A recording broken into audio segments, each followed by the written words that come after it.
Ano po ba tayo mag-subtract ng integers na mabilisan? Simple lang. Consider muna natin yung sign. So kung magkaiba po ba sila or kung magkaparehas, the same sign at saka different sign. Anyway, meron po silang common factor na dapat natin i-consider. Kahit na magkaiba or magkaparehas ang kanilang sign, we must change the sign of the subtrahend. Nasaan po ba yung subtrahend? Yun po yung, kung horizontal ang pagsulat natin, yun po yung nasa right side. That's number 7. Kung vertical naman po, yung nasa baba. So lahat ng nasa baba ang tawag po natin subtrahend. Lahat naman ng nasa kanan, that's the subtrahend also. Now let's proceed. We have to subtract 10 minus 7. So as our rule, we have to change the sign of the subtrahend, which is equals to number 7. It will become negative. Since magkaiba po sila ng sign, we must add or subtract. Pag magkaiba, subtract. Pag magkaparehas, add. So magkaiba, we have to subtract 10 minus 7, that's equals to 3. Next, negative 7 minus negative 18. We have to change the sign of 18. That will become positive. Magkaiba po sila ng kanilang sign and we have also to subtract that number. That's 18. By the way, we have to copy the sign of the bigger number doon sa final answer natin. So that's positive and that's positive. Next, 22 minus 17. Change the sign of 17. It will become negative. Since magkaiba po yung sign ng 22 and 17, we have to subtract. So that's equals to 5.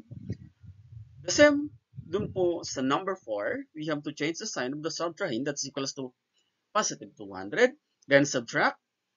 That's equals to 75. Number 5, 4,100 minus 3,200.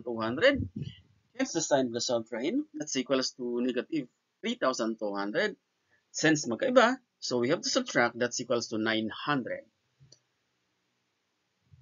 Now, proceed tayo dito sa kabilang side. Our problem ay magkakaiba po sila ng sign. Negative, positive, positive, negative, positive, negative, positive, negative, negative, positive. So, paano po yon? Same role po tayo. Ang magkakaiba lamang po nun ay kung magsasubtract po ba tayo or mag-add po tayo. So, negative 5 minus 7. Pag binago natin yung sign, magiging negative 7. Nagkataon, magkaparehas po sila ng sign. Ibig sabihin nun, mag-add po tayo.